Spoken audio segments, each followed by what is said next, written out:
দাহিয়াতুল কালবি নবীর চাদরটা তুলে চুমু দিলেন, বুকে লাগাইলেন, আর বললেন, নবী গো, আমি কালেমা পড়ার জন্য আপনার কাছে আসছি। নবী তারে কালেমা পড়ায়া দিলেন। কালেমাটা পড়ানোর সাথে সাথে দাহিয়াতুল কালবি চোখ দিয়া পানি ছেড়ে কান্না শুরু করছে, হাউ মাউ করে কান্না শুরু করে দিল।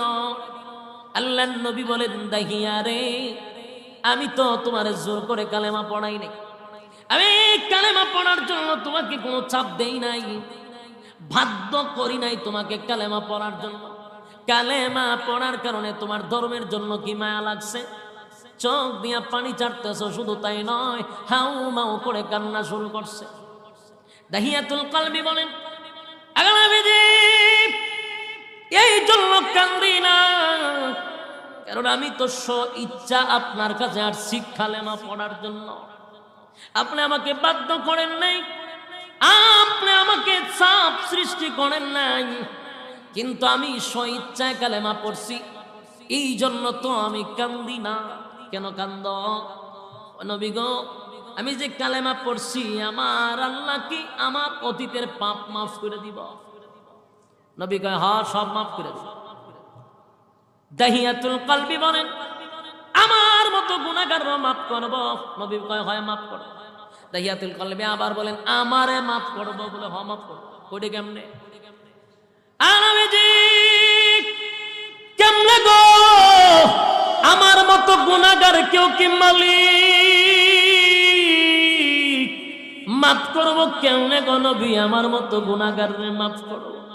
আবার কান্না শুরু করছে, গইরাইয়া গইরাইয়া কান্দে, আবার বলে, মালিক আমাকে কি মাফ করবে? নবী বলেন, হ্যাঁ, মাফ করবে। শেষে আল্লাহর নবী বলে, দাঁড়াও, কি এমন গুনাহ করছ?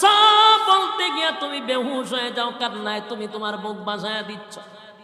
আমি নবী কি তোমার বিষয়টা একটু জানতে পারি? দাহিয়াতুল কালবি বলেন, নবী গো, জাহিলিয়তের কারণে, বর্বরের কারণে এমন কিছু গুনাহ করছি গো নবী, যা আমার কলিজার ভিতরে আজও লারা দেয়, আমি বরদাস্ত করতে পারি না। আল্লাহর নবী বলেন, দাহিয়া রে, বল এমন কি গুনাহ করলি? দাহিয়াতুল কালবি বলে, নবী গো, বর্বরের যুগ ছিল, জাহিলিয়তের যুগ ছিল, আমি বরদাস্ত করতে পারি না, এই জন্য আপনার কাছে আসছি, কালেমা পড়ছি। আমি এমন একটা গুনাহ করছি গো নবী, কেমনে বলি? জাহিলিয়তের যুগে সিস্টেম ছিল, কন্যা সন্তান তারা বরদাস্ত করতে পারত না, কন্যা সন্তান বরদাস্ত করতে পারত না। আমি আপনার কাছে বলতে চাই, এই যে দুইটা হাত দেখেন গো নবী, এই দুইটা হাত দিয়া আমার জীবনে বহু কন্যা সন্তান আমি জীবিত কবর দিছি, আমার কোনো কষ্ট ছিল না। বহু কন্যা নিজের হাতে জীবিত দাফন করছি, আমার ভিতরে কোনো মায়া দয়া আসে নাই। কিন্তু শেষের মেয়েটাকে হত্যা করার পরে আমি রাতের বেলা ঘুমাইতে পারি না, খানা খাইতে পারি না, আমি নিজেকে নিজে ক্ষমা করতে পারি না। আমি যখন ব্যবসার উদ্দেশ্যে দূরে যাব, বহু দূর চলে যাব, আমার স্ত্রীকে বলেছিলাম, প্রাণের বিবি রে, তোর গর্ভের ভিতরে যে বাচ্চাটা আছে, যদি ভূমিষ্ঠ হয়, যদি দেখবিটা মাইয়া হয়, কন্যা সন্তান যদি হয়, সাথে সাথে জিন্দা কবর দিয়া দিবি। কারণ তখনকার যুগে কন্যা সন্তান বরদাস্ত করতে পারত না। দাহিয়াতুল কালবি ব্যবসার জন্য চলে গেল, 7 বছর পরে বাড়িতে আসছে। ওই দিকে তার একটা কন্যা সন্তান হওয়ার কথা ছিল, সেটা এতদিনে বড় হয়ে গেছে। যাদের বাচ্চা কাচ্চা আছে বলুন তো দেখি, 5 বছর 6 বছরের বাচ্চা কথা বলতে পারেনি, স্পষ্ট কথা বলতে পারে, ঠিক না? স্পষ্ট কথা বলতে পারে, 5 বছরের বাচ্চা তো স্কুলেও পড়ে, ঠিক না? দাহিয়াতুল কালবি বাড়িতে আইসা যখন দেখছে সুন্দর ফুটফুটে একটা কন্যা সন্তান, এবার স্ত্রীর প্রতি রাগান্বিত হইয়া বলেন, বিবি রে, সন্তানটা কার? বিবি বলেন আমাদের। আমি না তোরে নসিহত করেছিলাম গো বিবি, কন্যা সন্তান হইলে জীবিত কবর দিবি, বাঁচায়া রাখলি কেন? মা ডাক দিয়া বলে প্রাণের স্বামী গো, মা হইয়া তো আমি টাকায় পড়ে গেছি, আমি তো পারবো না আমার নিজের সন্তানটারে আমি মারতে। আমার মার কলিজা এটা সাহস দেয় নাই, আমার এত বড় বুকের পাটা হয় নাই আমার সন্তানটার আমি নিজে মেরে ফেলব। তাই লালন পালন করে বড় করছি, আর মনে মনে ভাবছি আমার সন্তান বড় হয়ে গেলে আপনারও মায়া দয়া লেগে যাবে। স্বামীর কাছে অনুরোধ করছে বাচ্চাটার ব্যাপার, আপনার কাছে আমি কোনো কিছু চাই না, অন্তত পক্ষে আমার মাইয়াটারে বাঁচায় রাখার সুযোগ করে। দাহিয়াতুল কালবি বলেন, নবী গো, জাহিলিয়তের যুগ ছিল, প্রথম মেয়েটাকে দেখে আমার ভালো লাগছে, আমি তারে কোলে নিছি, আদর করছি। কিন্তু বাজার ঘাটে যখন যাই, মানুষ আমারে দেখলে তিরস্কার করে আর বলে কন্যা সন্তান জন্ম দিছে, এই সমাজে তার সাথে কোনো সম্পর্ক নাই। মানুষ তারা দেখলে তিরস্কার করে, গালি দেয়। কন্যা সন্তানের বাবা হওয়ার কারণে মানুষ তার পিছন দিয়ে সিসি করে। একটা সময় তার ভিতরে এত রাগ উঠছে, কন্যা সন্তান জন্ম দেওয়ার কারণে সমাজে তার কোনো দাম নাই, অথচ সর্দার ছিল, পাওয়ারফুল একজন সর্দার, কিন্তু কন্যা সন্তান জন্ম দেওয়ার কারণে মানুষ তারে আর সর্দার মেনে নেয় না। এবার নিজের স্ত্রীকে না বলি সন্তানটারে গোসল টোসল করাইয়া, কাপড় পরিধান করাইয়া, মেয়েটারে নিয়ে মরুভূমি দিয়া হাঁটতে শুরু করছে।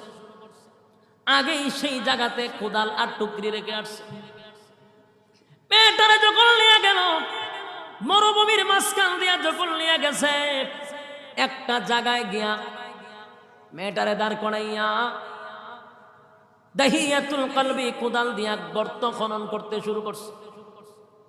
মেয়েটা ডাক দিয়া বলে, বাবা গো, প্রচন্ড রুদ্রের মধ্যে মরুভূমি, সেখানে কি দরকার ছিল তোমার গর্ত খনন করা? বাবা, তোমার শরীরটা ঘেমে যাচ্ছে, ধুলা বালু তোমার শরীর ভরে যাচ্ছে। বাবার শরীরে যেই ধুলা বালুগুলো পড়তেছিল মেয়েটা সেগুলা মুছে দিচ্ছিল। আপনারা খেয়াল করবেন, যাদের মা, যাদের সন্তান আছে, ছেলে সন্তান মেয়ে সন্তান, খুব খেয়াল করে দেখবেন মেয়েদের একটু মায়া বেশি হয় বাবার জন্য। বাস্তব না বাস্তব? আর বাবারাও মেয়েদেরকে খুব মহব্বত করে। মেয়েদের জন্য বাবাদের বেশি মহব্বত, মেয়েরাও মার থেকে বাবার প্রতি তার মহব্বত বেশি। তাই মেয়েটা বাবাকে বারবার বোঝাচ্ছে, বাবা মরুভূমিতে আসছেন, এত রুদ্রের মধ্যে কোদাল দিয়া গর্ত খনন করতেছেন, গর্তই যদি খনন করতে হবে আপনি আগের থেকে কেন কাজের লোক নিয়ে আসতেন? বাবার কতক্ষণ পরে পরে শরীরটা মুছে দেয়, গাম মুছে দেয়। দাহিয়াতুল কলবি বলে, নবী গো, জাহিলিয়তের কারণে আমার পাথর দিল নরম হয় না, পাথর দিলটা আমার নরম হয় না। আমার মেয়েটা বারবার আমার শরীর থেকে ধুলা বালু মুছে নেয়।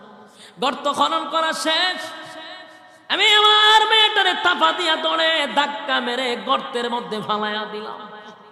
আমার মেয়েটা এতক্ষণ বুঝতে পারে নাই এই গর্ত আমার মেয়ের জন্য আমি খনন করতেছিলাম। গর্তের ভিতরে যখন ধাক্কা মেরে ফেলে দিয়েছি, মেয়েটা একটা চিৎকার দিয়া বলে, বাবা কল্পনাও করি নাই তুমি আমাকে গর্তে ধাক্কা দিয়ে ফেলে দিবা। আমি জানি কন্যা সন্তান জন্ম নিলে সমাজে মেনে নেয় না, আমার মা আমারে বহুবার বুঝাইছে, কিন্তু বাবা গো, তোমার সমাজের মানুষ গালমন্দ করে এই জন্য আমারে মেরে ফেলবা। আমি তোমার কাছে প্রাণ ভিক্ষা চাই, আমি আর কোনোদিন ঘরে যাব না, তোমারে বাবা বলে ডাক দিব না, আমি দুই চক্ষু যেদিকে যাই সেদিকে চলে যাব, আমারে মাইরেন না, আমারে ছাইরা দেন। বাবার কাছে সন্তানের কানতি মিনতি কান্না শুরু করছে, কিন্তু দাহিয়াতুল কালবি বলে, নবী গো, আমার পাথর দিলটা নরম হয় না গো নবী,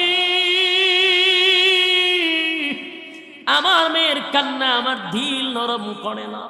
মেয়েটা হাত জোর করে কচি কচি হাত দিয়ে আমার কাছে হাত জোর করে প্রাণ ভিক্ষা চাইছিল গো নবী।